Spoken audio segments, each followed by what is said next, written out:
Good afternoon आप सभी को। उम्मीद करता हूँ कि अच्छे होंगे आप। तो कल हम लोगों ने जो चैप्टर्स कर लिया था क्लास 10th के, उसके अलावा जो बचे हुए चैप्टर्स हैं उसको अभी आप कंप्लीट करते हैं। तो चैप्टर नंबर 8 है हाउ डू ऑर्गेनिज्म रिप्रोड्यूस। तो वही रिप्रोडक्शन इन एनिमल्स और प्लांट्स, इसमें दोनों आ जाएगा। वही अगर आप क्लास 12th में पढ़िएगा तो आपको पता है कि पहले जो 3 चैप्टर हैं वो लाइफ साइकिल ऑफ एंजियोस्पर्म्स, जिसमें आपको दे रखा होगा प्लांट के बारे में।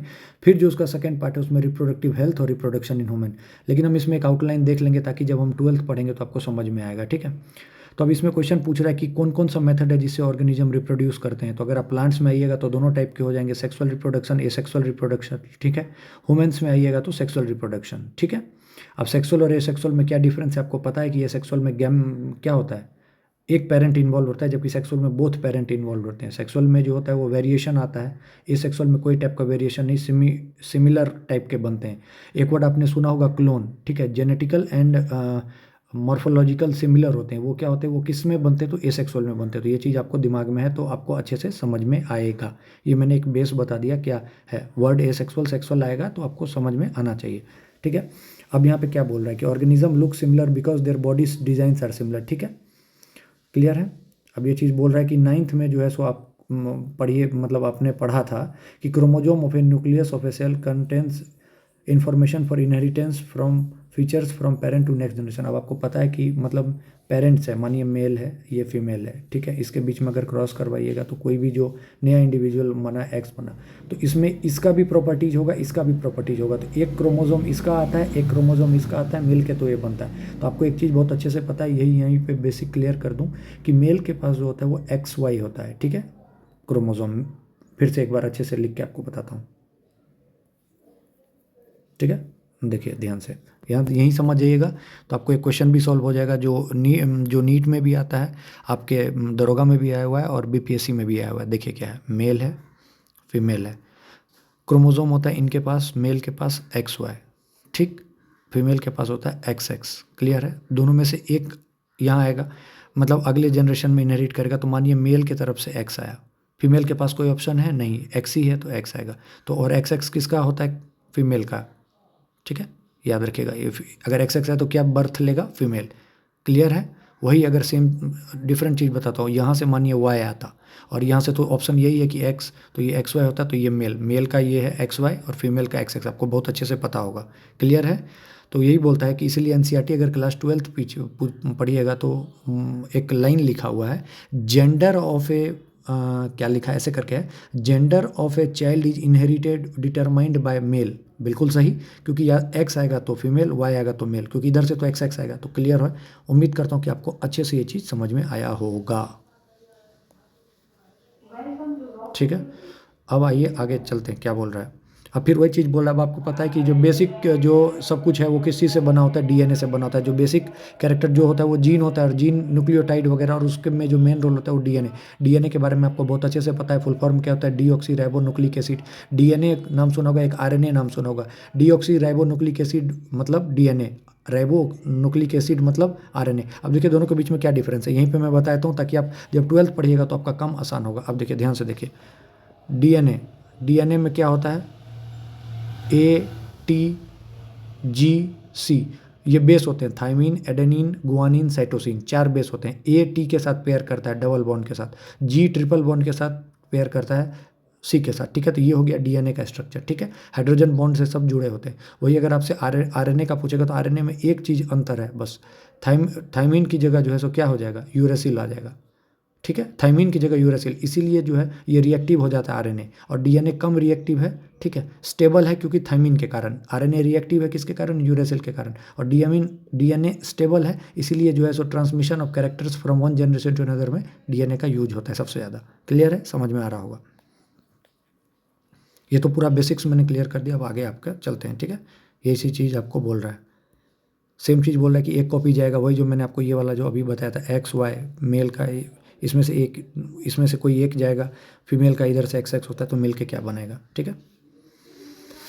वो इंपॉर्टेंस ऑफ वेरिएशन बता रहा है। अगर सेक्सुअल रिप्रोडक्शन है तो वेरिएशन आएगा, और एसेक्सुअल है तो वेरिएशन नहीं आएगा। यही चीज़ बता रहा है, आप इसको अच्छे से पढ़िएगा क्या रीज़न है क्या नहीं, एकदम सिंपल सा है, ठीक है। डीएनए कॉपिंग इन रिप्रोडक्शन का क्या इंपॉर्टेंस है? डीएनए कॉपिंग का ये इंपॉर्टेंस है कि अगर डीएनए अच्छे से कॉपी हुआ तो मतलब नेक्स्ट जनरेशन में वेरिएशन वगैरह आएगा और डीएनए जो है मतलब जो है सो पॉलीमॉर्फिज्म जो है इस टाइप का सो होगा। वही अगर आपका डीएनए कॉपिंग अच्छे से नहीं हुआ तो जो एक प्रोसेस होता है उसका नाम आपने सुना होगा जिसका नाम है म्यूटेशन, वो होगा। अगर एरर इन डीएनए कॉपिंग होगा तो लिख लीजिएगा, म्यूटेशन का बहुत इंपॉर्टेंट है और क्वेश्चन पूछा जाता है। ठीक है।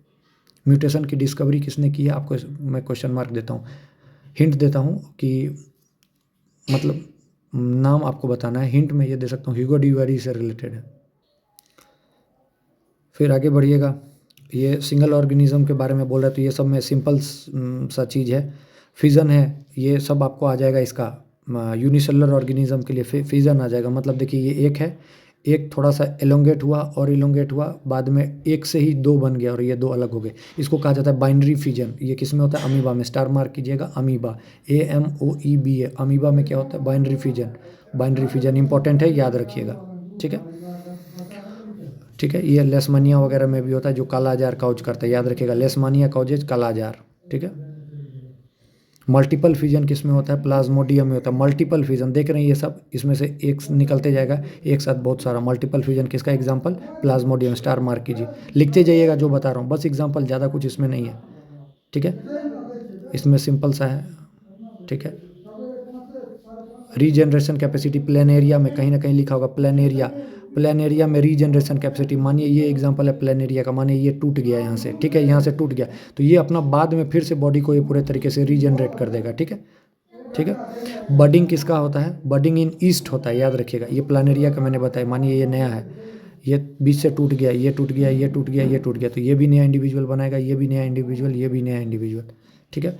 बडिंग किस में होता है? ईस्ट में होता है। देखिए बडिंग का, बडिंग इन ईस्ट, हाइड्रा। ठीक है, क्लियर है, समझ में आ रहा होगा। अब वेजिटेटिव प्रोपेगेशन क्या होता है? मानिए प्लांट का कोई भी पार्ट है, मानिए रूट है, स्टेम है, लीफ है, इन सब से नया ऑर्गेनिज्म बन जाएगा। नया organism, new organism, new organism, new organism.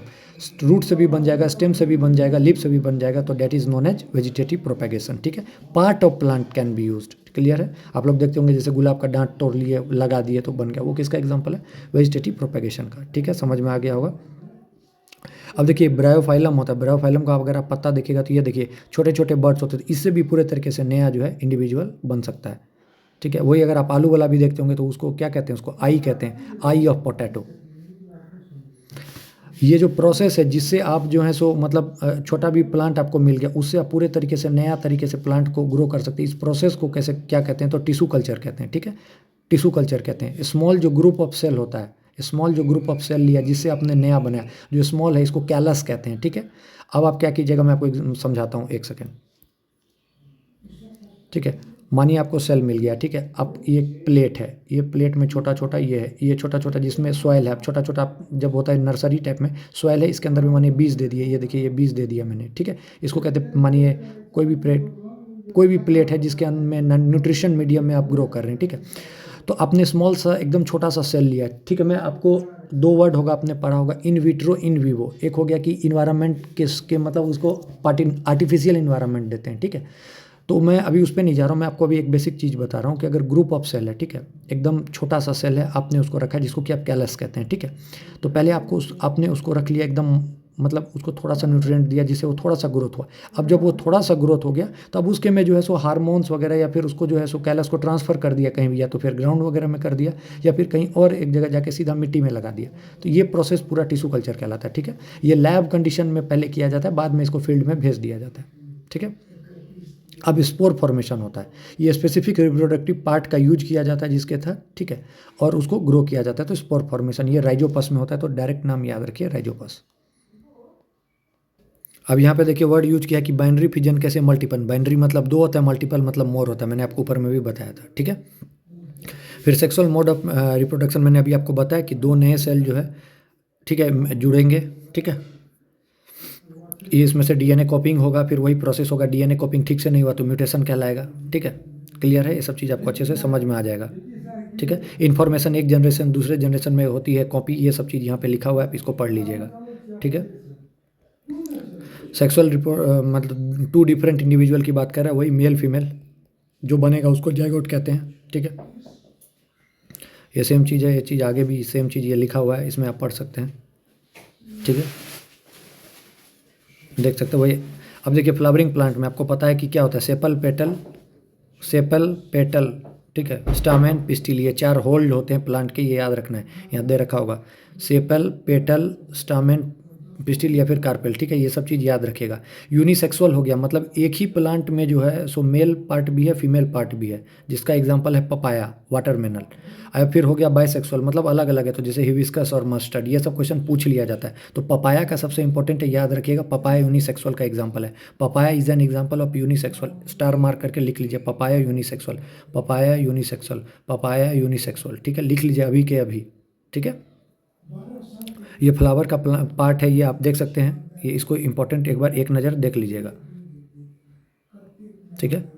ये पोलन ग्रेन, पोलन का पार्ट है, ये सब चीज़ देख लीजिएगा कैसे करके क्या आता है। अब आपको यहीं पर एक टर्म आएगा, पॉलिनेशन आ जाता है। पॉलिनेशन क्या है, ठीक है, पॉलिनेशन तो transfer of pollen grain from anther to stigma. Male का जो मेल में होता है एंथर, ठीक है, याद रखिएगा, मेल का जो वो है पार्ट एंथर, फीमेल में होता है स्टिग्मा। फीमेल में क्या होता है, स्टिग्मा। मेल का एंथर और फीमेल का स्टिग्मा। मानिए मेल में जैसे ह्यूमन में स्पर्म होता है, तो वैसे मेल में क्या होता है, प्लांट में पोलन ग्रेन्स होता है, ये फीमेल की तरफ चला, तो the transfer of pollen grain from anther to stigma. Female में स्टिग्मा, मेल का एंथर, एंथर से चला स्टिग्मा की तरफ क्या, पोलन, इसी को कहा जाता है पॉलिनेशन, ठीक है, क्लियर है, समझ में आ रहा होगा अच्छे से, उम्मीद करता हूँ। तो the transfer of pollen grain from anther to stigma is called pollination. और पॉलिनेशन भी 2 तरह से हो सकता है। देखिए ये प्लांट है, मानिए, ठीक है, ये एक ही प्लांट है, इसी में मेल भी प्रेजेंट है, इसी में फीमेल भी प्रेजेंट है। तो the transfer of pollen grain from anther to stigma of different of same plant of same flower, तो ये हो गया सेल्फ पॉलिनेशन। अगर दूसरा प्लांट है, मानिए ये है, यहाँ से यहाँ है, तो 2 अलग अलग है, तो इसी को बोला जाएगा क्रॉस पॉलिनेशन। सेम में सेल्फ पॉलिनेशन, क्रॉस में क्रॉस पॉलिनेशन, ये चीज़ यहाँ पे कहीं ना कहीं लिखा होगा, जो वर्ड यूज किया गया होगा, ठीक है, क्रॉस पॉलिनेशन, सेल्फ पॉलिनेशन, ये यही आप देख लीजिएगा, ठीक है, ठीक है, आप अच्छे से पढ़ लीजिएगा, वही चीज़ है। ये देखिए जर्मिनेशन के लिए बोल रहा है, जर्मिनेशन की बात कर रहा है, प्लूमूल, ठीक है, प्लूमूल और रेडिकल की बात कर रहा है। तो मैंने आपको कल भी बताया था, रेडिकल से क्या बनता है, रूट, रेडिकल से क्या बनता है, रूट, और रेडिकल से क्या बनता है, रूट, और प्लूमूल से बनता है सूट। बस ये चीज़ याद रखिएगा, आपका काम हो जाएगा। कोटिलेडन क्या होता है, जिसके में फूड स्टोर होता है, ठीक है। अब ह्यूमन बीइंग में तो आपको पता है, अपने से जुड़ी चीज़ है, तो आपको सब कुछ इसमें उम्मीद करता हूँ कि पता होगा। इसमें कुछ ऐसा चीज़ है ही नहीं जो नहीं पता होगा। मेल रिप्रोडक्टिव पार्ट है, ठीक है, penis, prostate gland, bladder, vas deferens, इसका जो है सो आपको अच्छे से इसके बारे में कुछ कहने की बात ही नहीं है, ठीक है, ये सब चीज़, ठीक है। फीमेल रिप्रोडक्टिव पार्ट आपको पता है, ओवरी, यूटेरस, सर्विक्स, वजाइना, ये सब चीज़ सिंपल है, ये सब चीज़ में कोई दिक्कत वाली बात नहीं है, ठीक है। जो ये मैंने आपको बताया कि जो एक्स वाई एक्स एक्स, ये वाला चीज़ याद रखिएगा कि ये फीमेल का, ये मेल का, और मेल पे डिपेंड करेगा कि जो है सो बॉर्न क्या होगा, ठीक है। इसमें 2-3 वर्ड आ जाएगा, जैसे प्लासेंटा आ जाएगा, ठीक है, प्लासेंटा क्या होता है, ठीक है। तो ये डेवलपिंग जो एम्ब्रियो है उसके लिए बहुत इंपॉर्टेंट चीज़ होता है, ये यही प्रोवाइड करता है लार्ज सरफेस एरिया, ग्लूकोज के लिए, ऑक्सीजन वगैरह के लिए। तो ये चीज़ आपको याद रखना है, प्लासेंटा यहाँ पे दे रखा है, स्पेशल टिश्यू होता है, ठीक है, इसी से न्यूट्रिशन मिलता है किसको, एम्ब्रायो को, डेवलपिंग एम्ब्रायो को। तो ये याद रखने वाली चीज़ है, ठीक है। अब वही बोल रहा है कि what happens when the egg is not fertilize, तो वही मेंस्ट्रुअल साइकिल की बात कर रहा है, 28 डेज, आपको पता होगा ये सारा कुछ। इसमें भी 4 फेज होता है, फॉलिकुलर, ओव्यूलेटरी, ल्यूटियल फेज। तो ऐसे याद रखिएगा, सारी के फॉल सा कभी मैच किया रे, फॉलिकुलर, ओव्यूलेटरी, ल्यूटियल, ठीक है, याद रखिएगा। फिर इसी दौरान जो होता है, अगर वो क्या कहते हैं, 14th डे जो होता है LH सर्ज होता है, LH surge 14th day, LH surge, LH जो होता है ल्यूटिटाइजिंग हार्मोन, ये बहुत ज़्यादा होता है, तो दैट लीड्स टू ओव्यूलेशन, जो एग रिलीज होता है। तो क्लियर है, ये सब चीज़ आपको आ रहा होगा, उम्मीद करता हूँ समझ में, ठीक है। रिप्रोडक्टिव हेल्थ, ये सब सिंपल है, ये सब कुछ, ठीक है, कैसे क्या करना चाहिए, कैसे एड्स वगैरह सबसे बचने के लिए जो है सो ये सब कुछ इसमें दे रखा होगा। फिर बर्थ और डेथ, इमिग्रेशन, एमाइग्रेशन, ठीक है, ये सब चीज़ आपको है, ठीक है, ये सब चीज़ आप देख सकते हैं। अगर इसमें अगर आपको कोई दिक्कत होगा तो आप मेरे को कमेंट बॉक्स में तुरंत लिखिएगा, वहाँ पे आपको मैं बता दूंगा, ठीक है। ये देखिए वही DNA कॉपिंग बात बोल रहा है, बैक्टीरिया प्रोटोजोआ कैसे करते हैं, ठीक है, रीजनरेशन कैसे प्लानेरिया का दे रखा है, ठीक है, DNA कॉपिंग दे रखा है, फर्टिलाइजेशन पॉलिनेशन के बीच में दे रखा है डिफरेंस। पॉलिनेशन बता दिया था, transfer pollen grains from anther to stigma is known as pollination. Male reproductive जो है कंसिस्ट ऑफ टेस्टिस, जो sperm, vas deferens, seminal vesicle, prostate gland, ये सब। फीमेल में ओवेरी, फेलोपियन ट्यूब, यूटेरस और वेजाइना। ठीक है, ठीक है। फर्टिलाइजेशन किस में होता है? तो फेलोपियन ट्यूब में होता है, स्टार मार्क। ठीक है, ठीक है। तो ये सारा क्वेश्चन लगाइए। ये क्वेश्चन डायरेक्ट आपसे जो है सो एग्जाम में डायरेक्ट आ सकता है। क्वेश्चन नंबर 1 का आंसर चाहिए, 2 का आंसर चाहिए। कमेंट अगर मुझे सुन पा रहे तो क्वेश्चन जरूर लगाइए, इससे आपको फ़ायदा है। ठीक है, आप ही की बात कर रहा हूँ मैं, आपको जो सुन रहे हैं मुझे इस दौरान, अभी जस्ट अभी के अभी लगाइए। 1 2 3 का क्या होगा आंसर बताइए कमेंट बॉक्स में। ठीक है, हेरेडिटी एंड इवोल्यूशन इसमें कुछ ज़्यादा इंपॉर्टेंट नहीं है। अगर इसमें आपने बेसिक्स कभी अगर इससे पहले पढ़ा है तो आपका काम हो जाएगा। ठीक है, ये वही सब बेसिक ट्रेड्स को बताएगा, मेंडल के बारे में बताएगा। इसको हम लोग क्लास 12th में, इसको मैं अभी स्किप करता हूँ, याद रखिएगा। अभी मैं बोल रहा हूँ क्लास 12th में जब पढ़ेंगे मेंडल्स का सारा कुछ, तो इसको कर लेंगे और एकदम आराम से हो जाएगा। कोई मतलब मुश्किल नहीं है। यहाँ पर आपको हो सकता है कि समझ नहीं है, वहाँ पर एक एक चीज़ का डायग्राम दे रखा है, तो हमको समझने में monohybrid cross, dihybrid cross, mutation क्या है, जितने भी टाइप के सिंड्रोम है, Down syndrome, Patau syndrome, Klinefelter syndrome, sickle cell anaemia, सब हम लोग एक साथ पढ़ लेंगे। ठीक है, ये मेंडल के बारे में यहाँ दे रखा है। ठीक है, 7 कंट्रास्टिंग ट्रेड्स वगैरह जो यूज़ किए थे, गार्डिन पी का यूज़ किया था। ठीक है, तो आपको देख रखना है, देख लीजिए इसमें क्या है। 3:1 जो है सो इनका फिनोटाइपिक रेशियो, मतलब जो देखने में फर्स्ट जनरेशन का, सेकंड जनरेशन का, फिर 1:2:1 जेनोटाइपिक रेशियो, वहीं पे हम लोग देख लेंगे। जो देखने से पता चले वो फिनोटाइपिक रेशियो है, और जो जीन लेवल पर है उसको जीनोटाइपिक रेशियो कहते हैं। ये सब चीज़ हम लोग वहाँ पे अच्छे से पढ़ लेंगे। अभी 12th का जब स्टार्ट करूँगा, मुश्किल से 7 से 8 दिन में हम लोग कर लेंगे इसको। ठीक है, सेक्स डिटर्मिनेशन, जो बात उतने देर से चीख के चिल्ला के बोल रहा था, वही चीज़ देखिए। XY, यहाँ से X है तो ये मेल बना, XY फीमेल बना, सेक्स डिटर्मिनेशन ह्यूमन बींग्स। तो समझिए इस चैप्टर का भी हमने पढ़ ही लिया, कुछ छूटा तो नहीं है, लेकिन फिर इसको अच्छे से डिस्कस करेंगे। ठीक है, ये इवोल्यूशन का कुछ कंसेप्ट है, बेसिक है, कुछ ऐसा नहीं है इंपॉर्टेंट। इस चैप्टर को मेरी तरफ से अभी छोड़ देते। फिर डार्विन से रिलेटेड जो है सो आपको पता है कि डार्विन का रोल क्या था, इवोल्यूशन वगैरह में बहुत ज़्यादा रोल था। ठीक है, इसको आप याद रखिएगा। ठीक है, फिर ओरिजिन ऑफ लाइफ, डार्विन का क्या था, थ्योरी ऑफ इवोल्यूशन। ठीक है, कि ये बताया था कि लाइफ कैसे करके जो है सो सिंपल से कॉम्प्लेक्स की तरफ जो है सो गया था। ठीक है, अभी हम लोग इस पे आएंगे, टेंशन की बात नहीं है। इसको हम लोग 12th क्लास से जब पढ़ेंगे तो एक एक चीज़ इसमें जो लिखा है, क्योंकि वहाँ पे चैप्टर ही इवोल्यूशन पूरा है, इसमें तो सब कुछ मिक्स करके दिया है। ठीक है, अब यहाँ पे 2 टाइप का आएगा, जो कि मैंने आपको पहले भी याद करा। HDFC याद रखिए, HDFC बैंक। ये होमोलोगस ऑर्गन कहीं भी लिखा हुआ आ जाए तो होमोलोगस मतलब डिफरेंट फंक्शन, होमोलोगस मतलब डिफरेंट फंक्शन। तो अगर फंक्शन डिफरेंस है तो ओरिजिन सेम होगा। ठीक है, origin same different function. Clear है, समझ में आ रहा होगा उम्मीद करता हूँ। ठीक है, तो एनालॉगस मतलब क्या हो जाएगा, उल्टा। एनालॉगस मतलब हो जाएगा सेम फंक्शन। क्लियर है, होमोलोगस मतलब अगर डिफरेंट फंक्शन है तो एनालॉगस मतलब डिफरेंट। और ACHD, analogous is due to convergent evolution और homologous is due to divergent evolution. तो इसी से आपका HDFC से सारा काम एक ही ट्रिक से याद हो गया। फिर से बताता हूँ, फिर से सुनिए, ध्यान दीजिए, ध्यान दीजिए, ध्यान दीजिए, ध्यान दीजिए, ध्यान दीजिए, ध्यान दीजिए, ध्यान दीजिए, इधर उधर मत भटकिए, ध्यान दीजिए, ध्यान दीजिए। HDFC, homologous is due to divergent evolution. ठीक है, पहला चीज़। दूसरा, homologous means different function. Clear है, समझ में आ गया। तो एनालॉगस मतलब सेम फंक्शन। क्लियर है। अब इसका एग्जांपल तो आप खुद से देख लीजिएगा। ये स्टार, इस सबको याद रखिए, डायरेक्ट पूछ देगा। Wing of A bird and wing of A bird, दोनों का काम क्या है, उड़ना। लेकिन अगर उड़ना दोनों का काम है तो इसका मतलब क्या हो गया, एनालॉगस ऑर्गन है, डिफरेंट सेम फंक्शन है। समझ में आ रहा होगा। फिर फॉसिल्स वगैरह सब है, इसके लिए कार्बन डेटिंग वगैरह जो टेक्निक यूज किया जाता है, ये सब चीज़ में मैं एक एक चीज़ बता दूंगा। ठीक है, मॉलिकुलर फाइलोजेनी क्या होता है, DNA बेसिस पर जो है चेक करेंगे कि DNA मैच कर रहा है कि नहीं, उससे पता चल जाएगा कि हाँ सेम है। अगर DNA सेम है मतलब ये उसी के ओरिजिन के हैं। ठीक है, फिर होमोसेपियंस जो ह्यूमन का जो ये नेम है, ठीक है, ह्यूमन स्पेसीज़ का। ठीक है, ये सब चीज़ इसको आप इसमें से देख लीजिएगा। अब जो मेन इंपॉर्टेंट चैप्टर है वो यहाँ से शुरू होता है, आपका रिफ्लेक्शन। ठीक है, sorry, light refraction and reflection. ठीक है, अब आपको इसमें सबसे पहले 3 चीज़ याद होना चाहिए। एक होता है ट्रांसपेरेंट, एक होता है ट्रांसलूसेंट, एक होता है ओपेक। ठीक है, ट्रांसपेरेंट मतलब लाइट आर पार, तो ट्रांसपेरेंट। ओपेक मतलब लाइट बिल्कुल भी आर पार नहीं। ठीक है। और ट्रांसलूसेंट मतलब थोड़ा बहुत लाइट जाएगा, ठीक है। इस चीज़ आपको याद रखना है, ठीक है। अब देखिए हम लोग कैसे देख पाते हैं, तो कोई भी मानिए ऑब्जेक्ट है, ये देखिए मानिए ऑब्जेक्ट है, इस पर लाइट गिरी, लाइट इस पर गिरी और इससे टकरा के फिर जो हमारे आंख पर आती है, इसके कारण हम लोग देख पाते हैं इस ऑब्जेक्ट को। तो उम्मीद करता हूँ कि ये चीज़ आपको समझ में बढ़िया से आया होगा कि लाइट कैसे क्या होता है। तो रिफ्रैक्शन और रिफ्लेक्शन दो अलग अलग चीज़ हैं, ये चीज़ आपको याद रखना है, ठीक है। अब आइए reflection of light. Reflection of light क्या बताता है, ठीक है।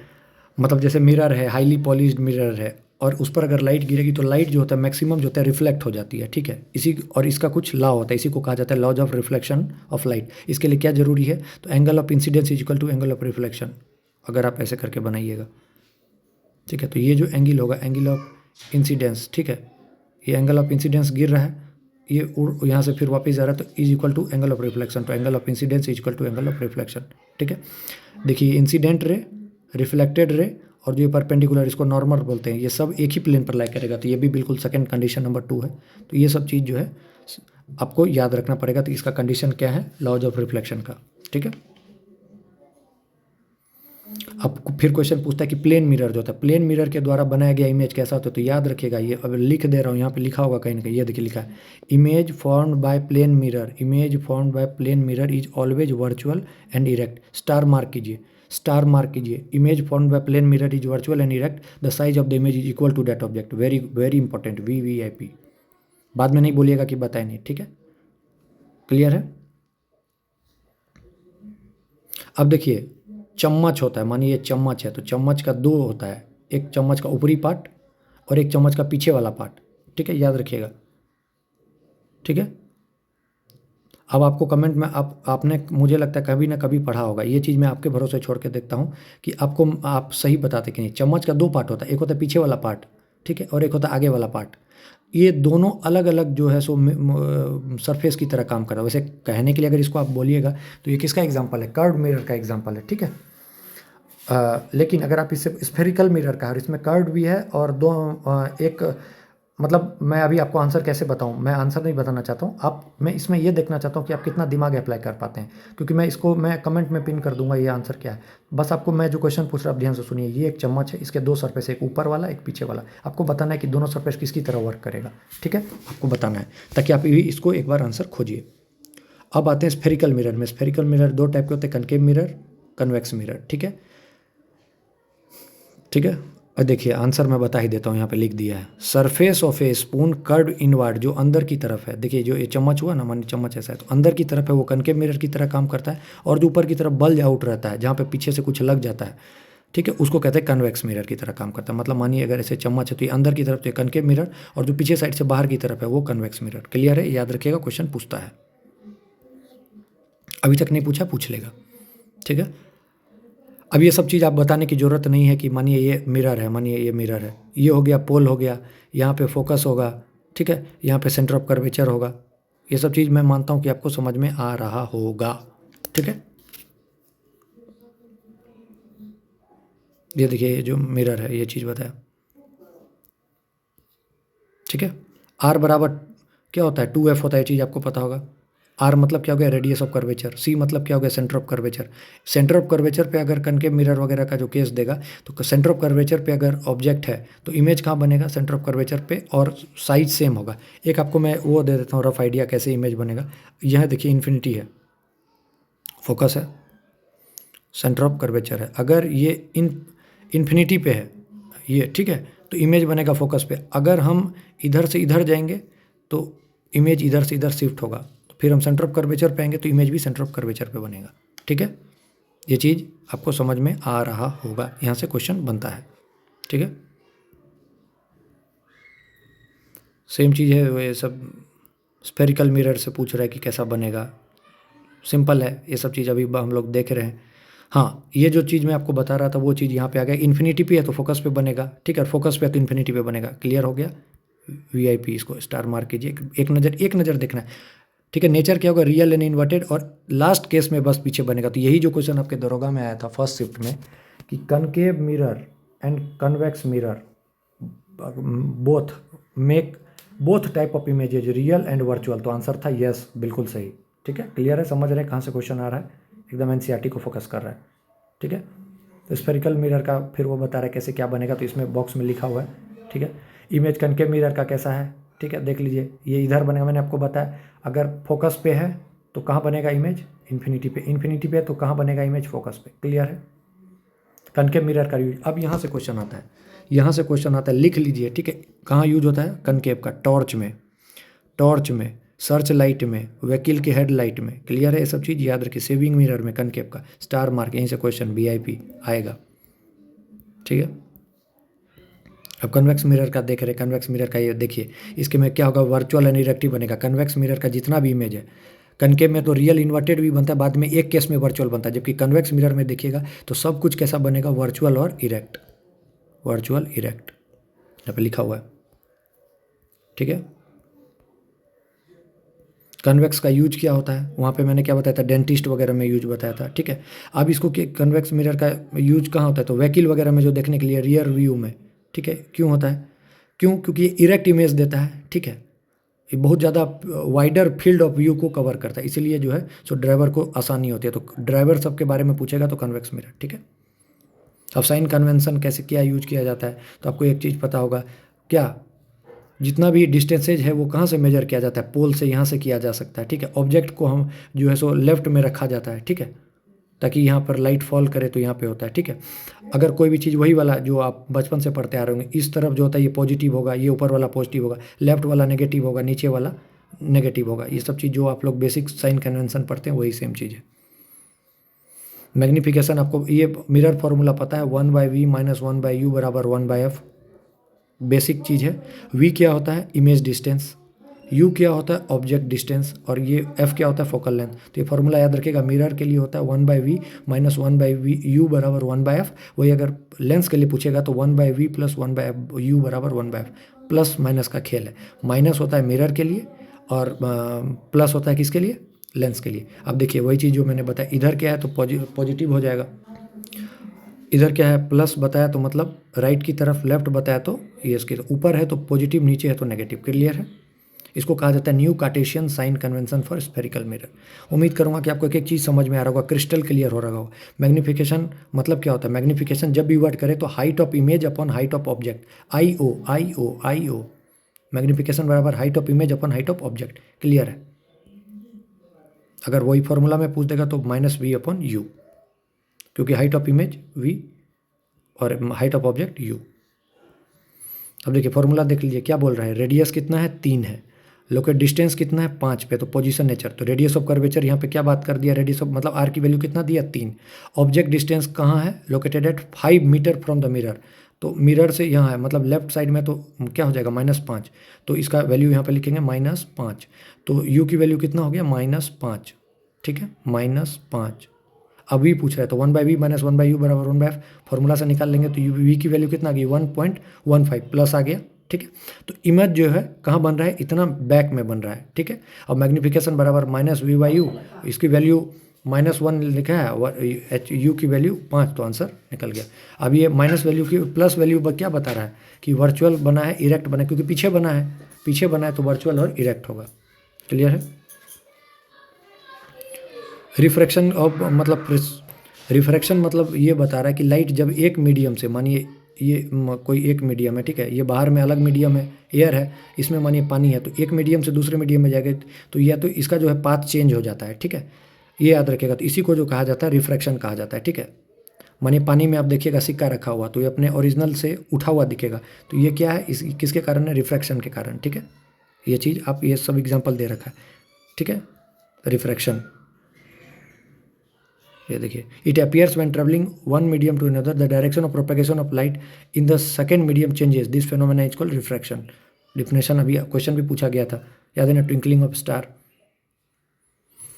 क्वेन जो है वो जो एग्जांपल दिया अभी वो यहाँ दे रखा है, यही एक एक्सपेरिमेंट करके दिखाया गया है। ये देखिए यहाँ पे, यहाँ से एंगल में चेंज, सब कुछ पूरे तरीके से, refraction of A light through rectangular glass slab.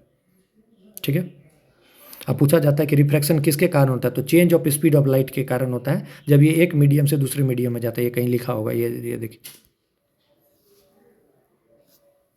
ठीक है, समझ में आ रहा होगा। अब laws of refraction of light क्या है? इंसिडेंट रे, रिफ्रैक्टेड रे, नॉर्मल, वही सेम चीज़ जो चल रहा है वही सेम चीज़ यहाँ पे भी चल रहा है। और यहाँ पे खाली एक चीज़ हो जाएगा, साइन आई जो एंगल होगा upon sine r is equal to constant. ठीक है, क्लियर है। रिफ्रैक्टिव इंडेक्स, ठीक है, ये चीज़ आपको समझ में आ रहा होगा क्या होता है। एक मीडियम में स्पीड अपॉन दूसरे मीडियम में स्पीड का जो रेशियो होता है ये कहलाता है रिफ्रैक्टिव इंडेक्स। ठीक है, ठीक है, सब चीज़ अगर वैसे देखिएगा तो C अपॉन V हो जाता है। ठीक है, आप सबका इसमें से याद रखिएगा मैक्सिमम रिफ्रैक्टिव इंडेक्स किसका है? डायमंड का। यही क्वेश्चन पूछा जाता है लूसेंट मिलर का, आप लोग रटते हैं वहाँ से, तो देख लिए कहाँ से उठा, NCERT से। ठीक है, अब देखिए, kerosene having higher refractive index is optically denser than water. ये क्वेश्चन आपसे डायरेक्ट लाइन पूछ देगा, केरोसिन का रिफ्रैक्टिव इंडेक्स जो है ज़्यादा है कि कम है? ठीक है, हायर है। ठीक है, क्लियर है। अब कोई भी मीडियम है, ठीक है, वो लाइट को रिफ्रैक्ट करेगा। ठीक है, वो किस चीज़ में उसको मेजर करेंगे? तो ऑप्टिकल डेंसिटी में। ये चीज़ याद रखना है। ठीक है, मास डेंसिटी जैसा नहीं है, ये ऑप्टिकल डेंसिटी है। क्लियर है। अब आपको एक चीज़ कमेंट में बताना है, हम लोग पहले भी करें, अगर कोई ऑब्जेक्ट है वो डेंसर से रेयरर में आएगा तो नॉर्मल की तरफ झुकेगा या अवे फ्रॉम नॉर्मल झुकेगा? वही अगर डेंसर से रेयरर की तरफ आया, रेयरर से डेंसर की तरफ, तो कहाँ झुकेगा? ये चीज़ आपको बताना है। चलिए, मैं आप क्या बताइएगा, मैं बता ही देता हूँ। ये देखिए यहाँ पे लिखा हुआ है, इसीलिए मैंने पूछा। When it travels from a denser to rare medium the speed up and bend away from the normal. मतलब डेंसर मीडियम है, उससे कोई लाइट जो है रेयर मीडियम में आता है, डेंसर टू रेयर, तो away from the normal, away from normal. Just इसका उल्टा कर दीजिएगा, रेयर से अगर डेंसर की तरफ आता है तो टुवार्ड्स नॉर्मल। उम्मीद करता हूँ कि समझ में चटाचट आ रहा होगा। ठीक है, यहाँ पे और कुछ ऐसा कुछ लिखा नहीं है। वही चीज़ बोल रहा है कि लेंस लेके अगर हम पेपर को जो एक जगह पे फोकस करेंगे, तो देखिए ये आपका पेपर है, सॉरी ये आपका लेंस है। लेंस में क्या है? ठीक है, कन्वर्जिंग पावर है। अब क्या कीजिए, पेपर को ले लिया इसके नीचे में, अब यहाँ पर बार बार फोकस कर, तो एक जगह पे सनलाइट को जब वो करिएगा तो यहाँ पे बर्न करने लगेगा। ठीक है, फिर वो लेंस वगैरह की बात कर रहे हैं तो कोई नहीं, वही सेम चीज़ है, याद रखिएगा। कॉन्केव लेंस सेम चीज़ है। सॉरी, हाँ एक चीज़ मैं आपको बताना था, यहाँ पे बताना भूल गया था, ध्यान दीजिएगा, ध्यान दीजिएगा, इंपॉर्टेंट है, ध्यान दीजिएगा, ध्यान दीजिएगा, ध्यान दीजिएगा। जो वहाँ पे कनकेव मिरर आपने पढ़ा था, कनकेव मिरर जी, कनकेव मिरर पढ़ा था, उसकी सारी प्रॉपर्टी कनकेव कन्वेक्स लेंस जैसी होती है। तो आप लिख सकते हैं concave mirror is equal to convex lens, concave mirror is equal to convex lens. और जो कन्वेक्स मिरर पढ़ा था वो उसका जो प्रॉपर्टी होती है कनकेव लेंस की तरह। तो देखिए कनकेव मिरर पढ़ा था, सारा रियल इन्वर्टेड था, एक ही में वर्चुअल इरेक्ट था, और यहाँ पर देखिए कन्वेक्स लेंस है। तो क्लियर हो गया होगा, कनकेव मिरर बराबर कन्वेक्स लेंस। और वही सेम देख लीजिए, कनकेव लेंस होगा ये, इसमें देख लीजिए। उम्मीद करता हूँ आपको समझ में आया होगा। जो प्रॉपर्टी कनकेव मिरर की थी वो यहाँ पर कन्वेक्स लेंस की होगी। क्लियर है, और जस्ट उल्टा। ठीक है, तो इसको आगे देखते रहेंगे, ये सब चीज़ इसमें यही चीज़ है, सेम डायग्राम है। ठीक है, ये कन्वेक्स लेंस है, याद रखिएगा, जो इसके तरह बना है ये कन्वेक्स लेंस है। ठीक है, और कनकेव लेंस ऐसा कुछ होगा। ठीक है, अब इसमें वो बताया था, उसमें जो था लेंस फार्मूला क्या होता है, 1/v माइनस 1/u बराबर 1/f। ठीक है, मिरर फार्मूला होता है 1/v प्लस 1/u बराबर 1/f। ये अंतर है, उसमें इसमें माइनस है, उसमें प्लस है। मैग्नीफिकेशन सेम चीज़ है, -v/u। ठीक है, अब आगे पावर अगर आएगा तो पावर बराबर 1/f होता है, जानते हो। पावर को किस में नापते हैं? डायप्टर में। सेम क्वेश्चन, एक क्वेश्चन सॉल्व कीजिए 10.3। पावर ऑफ लेंस P बराबर 1/f, सेम चीज़ है। ऐसा यूनिट इसका डायप्टर है, इस पर भी क्वेश्चन दिया होगा, उसको कर लीजिए। 1 डायप्टर का मतलब पूछेगा, ये बताना है आपको, यहाँ पे लिखा हुआ है ऊपर में।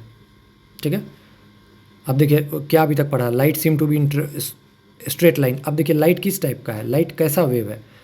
ठीक है, लाइट कैसा वेव है, जैसे अगर ये देखिएगा साउंड वेव, साउंड वेव कैसा है, तो साउंड वेव लॉन्गिट्यूडनल वेव है, लॉन्गिट्यूडनल वेव है। लाइट कैसा है, ट्रांसवर्स वेव है, इसलिए स्ट्रेट लाइन में ट्रेवल करता है। ठीक है, रिफ्लेक्शन रिफ्रैक्शन बता दिया, मिरर फार्मूला प्लस में, लेंस फार्मूला माइनस में।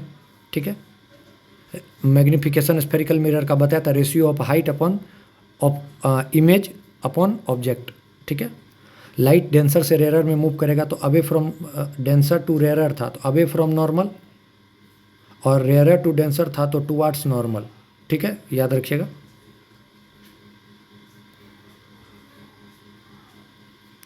P बराबर 1/f बता दिया, तो ये आपका ऑप्टिक्स चैप्टर गयो। तो हम लोगों ने ऑप्टिक्स चैप्टर को कर लिया कंप्लीट। ठीक है, आप एक बार इसके क्वेश्चन लगा लीजिएगा, आपको समझ में सारा कुछ आ जाएगा, सारा बेसिक हमने पढ़ लिया है। फिर आई से रिलेटेड है, तो आई तो क्लास 12th में भी पढ़ना है, लेकिन एक बार आई का देख लेते हैं क्या क्या इसमें इंपॉर्टेंट दे रखा है। ठीक है, इसमें एक्वस ह्यूमर, विट्रस ह्यूमर, ये दो चीज़ जो है, ये सब चीज़ क्वेश्चन में आता है। ठीक है, फिर पूछा जाता है, सबसे पहला जो क्वेश्चन इसमें से बनता है कि आँख में जो लाइट आती है इसको कौन रेगुलेट करता है, तो याद रखिएगा प्यूपिल, ये लिख रखा है। ठीक है, बढ़िया। ठीक है, कॉर्निया के पीछे होता है, आइरिस के आगे होता है, तो याद रखिएगा कॉर्निया के पीछे होता है आइरिस। डायग्राम में देखते जाइए। ठीक है, ठीक है। आँख में जो लाइट घुसती है वो कहाँ से जो सबसे पहले आती है, तो आउटर सरफेस कहाँ पे आती है, तो कॉर्निया पे आती है। पहला चीज़ कॉर्निया पे आती है। ठीक है, ये याद रखना है। ठीक है, लेंस जो है वो फोकल लेंथ को जो है एडजस्ट करने में मदद करता है। ठीक है, कहाँ पे, रेटिना में। तो आपको मैंने क्या क्या चीज़ बता दिया, कॉर्निया बता दिया। प्यूपिल से रिलेटेड क्या बताया, प्यूपिल क्या करता है, अमाउंट ऑफ लाइट को कंट्रोल करता है। ठीक है, रेटिना पे जो है सो इमेज बनता है। ठीक है, क्लियर है। ठीक है, फिर उसके बाद लाइट सेंसिटिव एरिया कौन सा है, जिसको कि आप रेटिना बोलते हैं। ठीक है, ये इसको भी बोल सकते हैं, यहाँ से यही क्वेश्चन पूछा जा सकता है मेनली जो है। ठीक है, लेंस जो है वो इन्वर्टेड इमेज बनाता है, लेकिन वो 1/60th ऑफ ए सेकेंड जो है, या 1/30th ऑफ ए सेकेंड में वो सीधा हो जाता है, इसलिए हमको आदमी सीधा दिखता है। क्लियर है। ठीक है, किसी भी टाइप का माल फंक्शन होगा आँख के में, विजुअल सिस्टम में, तो हमारा विजुअल फंक्शनिंग को वो गड़बड़ कर देगा। ठीक है, और उसी के दौरान कारण जो है हम लोग के आँख में जो लेंस या चश्मा वगैरह जो भी लगता है। ठीक है, ये पावर ऑफ एकोमोडेशन वही सब बात कर रहा है कि कैसे करके जो है सो आँख में, जैसे आप आँख घुमाते हैं, जो उसमें जो मॉडिफिकेशन होता है मसल में, वो कौन सी मसल के कारण होता है, तो सिलियरी मसल के कारण होता है। ठीक है, लेंस का जो आपका जो कर्वेचर है जिस टाइप का, वो उसमें अगर आप चेंज हुआ तो वो आपके फोकल लेंथ को भी चेंज कर देगा। ठीक है, अब देखिए इसी में आप पढ़िएगा धीरे आगे जाके, मायोपिया क्या होता है, हाइपरमेट्रोपिया क्या होता है, प्रेस बायोपिया क्या होता है, ये सब चीज़ आता है इसमें। तो आपका आँख जो है एडजस्ट करता है फोकल लेंथ को, इसी को कहा जाता है पावर ऑफ एकोमोडेशन। ठीक है, ये चीज़ लिख रखा होगा। ठीक है, अब अपना लोग का जो है मिनिमम, वो क्या बोलते हैं उसको, मिनिमम जो विजन होता है वो 25 सेंटीमीटर है। 25 सेंटीमीटर तक हम कंफर्टेबली पढ़ सकते हैं, उससे ज़्यादा नज़दीक लाइएगा तो भी स्ट्रेन पड़ेगा। ठीक है, ये चीज़ याद रखिएगा, 25 सेंटीमीटर दे रखा होगा। ओल्ड एज में जो है आँख जो होता है वो धीरे धीरे करके जो होता है, लेंस जो होता है वो मिल्की हो जाता है, इसी को कैटरैक्ट कहते हैं, मोतियाबिंद जो कहते हैं। ठीक है, ये कैटरैक्ट सर्जरी से इसका ठीक हो जाता है। ठीक है, अब दो आँख क्यों है, एक से भी तो काम हो सकता था, तो याद रखिए ये वाइडर रेंज ऑफ व्यू के लिए भी। ठीक है, अगर एक आँख रहता तो 150 डिग्री का, मतलब 2 डिग्री है, 2 आँख है तो 180 का, इसीलिए जो है सो हम लोग को भगवान ने 2 आँख दिए हैं। क्लियर है। अब डिफेक्ट ऑफ विजन, वो जो मैंने बताया, इसमें मायोपिया सबसे इंपॉर्टेंट याद रखिएगा, नज़दीक में शॉर्ट साइटेडनेस है। ठीक है, मतलब नियर बाय ऑब्जेक्ट को बढ़िया से देख लेगा, लेकिन दूर के ऑब्जेक्ट बढ़िया से नहीं दिखेंगे, इसलिए नाम है नियर साइटेडनेस। जो लिखा है उसके अपोजिट करिए, नियर साइटेडनेस है मतलब नज़दीक देख लेगा, दूर नहीं देखेगा। ठीक, कैसे किया जाएगा इसको, तो इसको याद करिए, इसको किया जाएगा कनकेव लेंस से। ठीक, तो लिख लीजिए myopia corrected bye concave lens. तो ठीक है, समझ में आ रहा होगा। हाइपरमेट्रोपिया फार साइटेडनेस, मतलब दूर देखेगा, नज़दीक नहीं दिखेगा। इसको कैसे ठीक किया जाएगा, इसको जस्ट उल्टा, उसमें कनकेव तो इसमें कन्वेक्स लेंस। ठीक है, प्रेस बायोपिया। ठीक है, एजिंग के साथ जो धीरे धीरे करके कम होता है। ठीक है, नज़दीक में जो है सो कंफर्टेबली मतलब नज़दीक को भी कम मतलब मुश्किल होता है मतलब देखना, दूर का तो छोड़ दीजिए। ठीक है, तो इसमें जो है सो मायोपिया हाइपरमेट्रोपिया दोनों टाइप का जो प्रॉब्लम हो जाता है, इसमें इसको कहा जाता है प्रेस बायोपिया। इसके लिए बायफोकल लेंस होता है, ये मानिए लेंस होता है। ठीक है, तो इसमें 2 लेंस रहता है, ऊपर वाला जो होता है कॉन्वेक्स होता है, नीचे वाला कॉनकेव होता है। ठीक है, याद रखिएगा, मतलब ऊपर वाला, सॉरी क्या बताया मैंने, ऊपर वाला कॉनकेव, नीचे वाला कॉन्वेक्स। तो आप देखते होंगे ध्यान से, किसी को भी देखते होंगे नीचे में जो है सो बड़ा सा पावर जैसा ऐसे करके चमकता है, तो वो हुआ कॉन्वेक्स, ऊपर वाला कॉनकेव। और ये किसके लिए होता है, प्रेस बायोपिया। इसमें दोनों टाइप का जो प्रॉब्लम होता है, दूर भी नज़दीक भी। ठीक है, refraction of light through a prism. ठीक है, ये चीज़ देख लीजिए।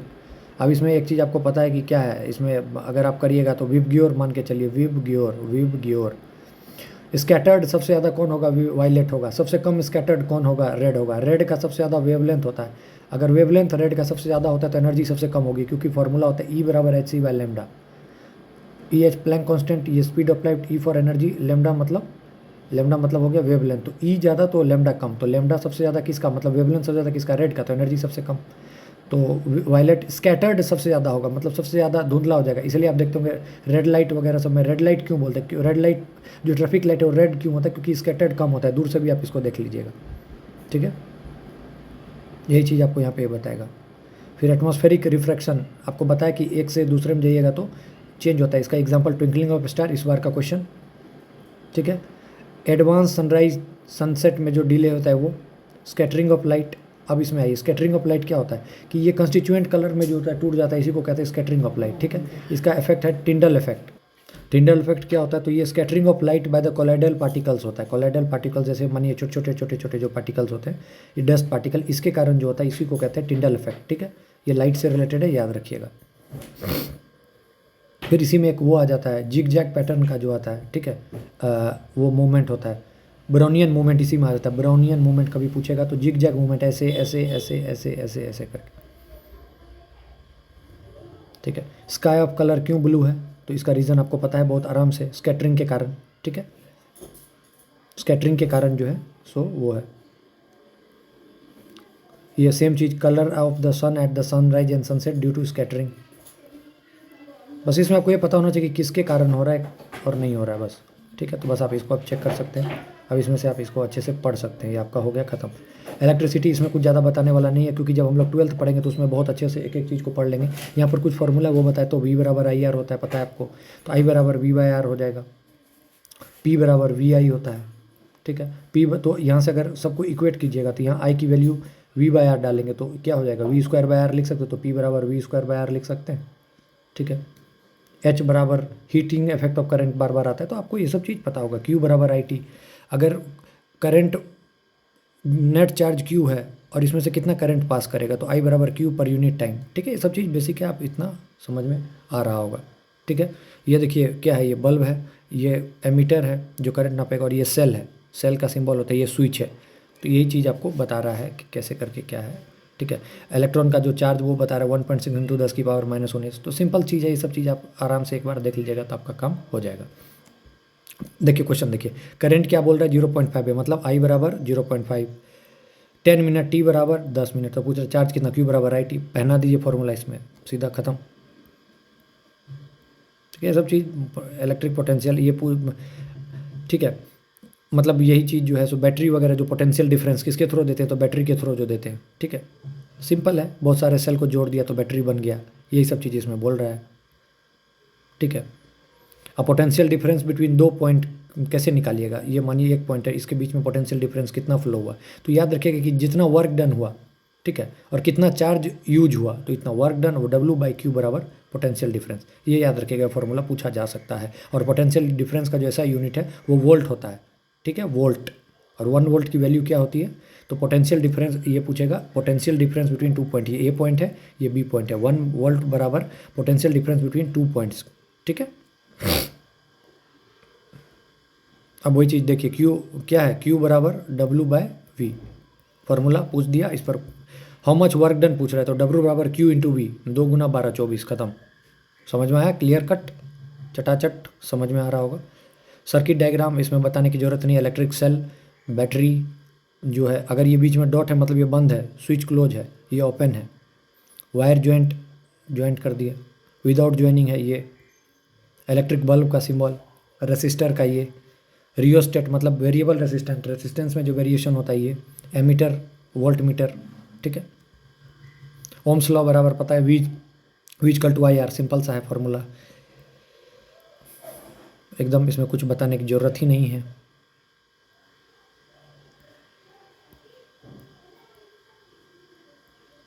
ठीक है।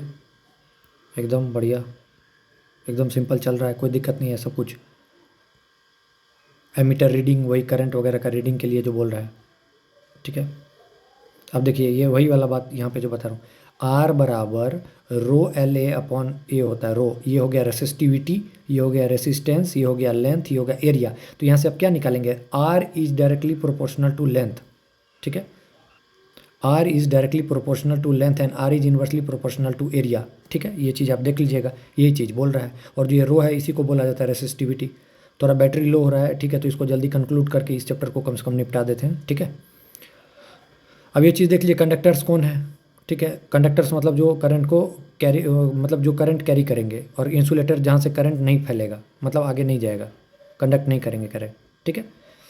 वी बराबर आई आर पहनाते जाइए, आंसर आता जाएगा, ठीक है। सेम चीज़ है, ठीक है। रो एल बाय आर बराबर रो एल बाय ए। अब एरिया किसी का भी निकाल सकते हैं। एरिया अगर अलग अलग चीज़ में अलग अलग का एरिया होता है, जैसे एरिया का फॉर्मूला डालिएगा, आंसर चटाचट निकल जाएगा। उम्मीद करता हूँ कि सही आपको समझ आ रहा है। पूछा रेसिस्टेंस किस पे डिपेंड करता है, तो रेसिस्टेंट रेसिस्टिविटी पे करेगा, लेंथ पे करेगा, एरिया पे करेगा, ख़त्म। अगर एक चीज़ आ रहा है तो आप झटाझट अपना काम निकाल सकते हैं, ठीक है। रेसिस्टेंस अगर सीरीज में है, देखिए सीरीज में है तो आर बराबर क्या होगा, आर इफेक्टिव बराबर, सीरीज में है तो सबको साथ में जोड़ देंगे, R1 plus R2 plus R3। Parallel में है तो 1/R1 plus 1/R2 plus 1/R3, ठीक है। सिंपल है, सीरीज में सब सेम होता है, वही चीज़ देखिए है ना। ये सीरीज में same R1 plus R2 plus R3 series में, पैरेलल में 1/R1 plus 1/R2 plus 1/R3। देखिए रेसिस्टेंस दे रखा है, कंडक्टर दे रखा है, इससे जोड़ा है तो टोटल रेसिस्टेंस पूछ रहा है। टोटल रेसिस्टेंस क्या हो जाएगा, R1 प्लस R2, सीरीज की बात है। वही पैरेलल में पूछता तो 1/R1 प्लस 1/R2 करते। क्लियर है, समझ में आ रहा होगा। एक बार बताने का यही फायदा होता है कि एक बार कंसेप्ट क्लियर है तो आप झटाझट बना दीजिएगा। फिर वही अभी तक हम लोगों ने क्या पढ़ा, V बराबर आई आर, ठीक है, R बराबर रो एल बाय ए, ठीक है, क्लियर है। उसके बाद Q बराबर आई टी, ठीक है। उसके बाद ये चीज़ पढ़ लिया। अब एक उससे हीटिंग इफेक्ट ऑफ करंट से आएगा, देखिए इसमें दे रखा है कि नहीं, H बराबर करके कुछ होगा होगा होगा हीटिंग, Q बराबर I²RT करके होगा। ये सेम चीज़ है, उसी पर फॉर्मूला पे पैरेलल और सीरीज में याद रखिएगा लाइन से जुड़ा रहता है तो R1 plus R2 plus R3, parallel में 1/R1 plus 1/R2 plus 1/R3। ये देखिए ये दोनों पैरेलल में है, ठीक है, ये तीनों पैरेलल में एक दूसरे के। सीरीज में रहेंगे तो लाइन से रहेंगे, बस ये चीज़ याद रखिए, ठीक है। चीज़ चल रहा है, हीटिंग इफेक्ट, हाँ यहाँ बराबर आ जाएगा, ठीक है। P बराबर VI बताया था मैंने, P बराबर VI पिछले वीडियो में देखिएगा जो इसमें पढ़ाया तो P बराबर VI। अब यहीं पर होगा I²RT बराबर, हाँ H बराबर I²RT। बहुत इंपॉर्टेंट, स्टार मार्क कीजिए इस पर, इसी को जूल्स लॉ ऑफ हीटिंग, और इस बार BPSC 71वीं में पूछ लिया, ठीक है। तो अगर यहाँ तक पहुँच गया तो अगला भी इससे अब न्यूमेरिकल भी पूछ देगा, ठीक है। तो याद रखिएगा P बराबर VI तो H बराबर I²RT। अगर सब में देखिए एक दूसरे से पहनाना है फॉर्मूला, अब इतना आप कितना रटिए, मतलब वो मतलब निकाल के अपने पास उतना वो नहीं है, तो फॉर्मूला वही फिर बोलूँगा, V बराबर आई आर, V बराबर आई आर, R बराबर रो एल बाय ए, ठीक है, H बराबर I²RT, ठीक है, Q बराबर IT। ये सब 3-4 फॉर्मूला, इसको आप अच्छे से देख लीजिएगा, ठीक है। इसमें फॉर्मूला डालिएगा। पोटेंशियल डिफरेंस पूछ रहा है, H की वैल्यू दे रखा है, R दे रखा है, I दे रखा है, तो V बराबर H²/RT, खत्म। क्लियर है। इलेक्ट्रिक पावर P बराबर VI तो P बराबर VI, देखिए P बराबर VI है, और I बराबर क्या होता है, V/R। तो यहाँ पर अगर I बराबर V/R लिख देंगे और गुना V, तो P बराबर V²/R हो गया। ये चीज़ है, इसका वैल्यू याद रखिएगा। 1 किलोवाट आवर बराबर 3.6 × 10⁻⁴ स्टार मार्क कीजिए, VIP क्वेश्चन आ सकता है, ठीक है। P बराबर VI फॉर्मूला, आंसर खत्म, ठीक है। क्लियर है, एकदम सेम फॉर्मूला पहनाते जाइए, आंसर आ जाएगा, ठीक है। तो बैटरी लो है, अभी एक चैप्टर शायद बचा है, उसको हम लोग जब कल 10th का करेंगे, 9th का करेंगे तो उसमें जोड़ लेंगे उसको, ठीक है। मैग्नेटिक इफेक्ट को उसमें कर लेंगे, ठीक है। All the best. Battery low होने के कारण करना पड़ रहा है क्योंकि मैं थोड़ा दूर हूँ घर से, तो ठीक है। सभी को ऑल द बेस्ट, उम्मीद करता हूँ कि समझ में आया होगा। All the best, thank you.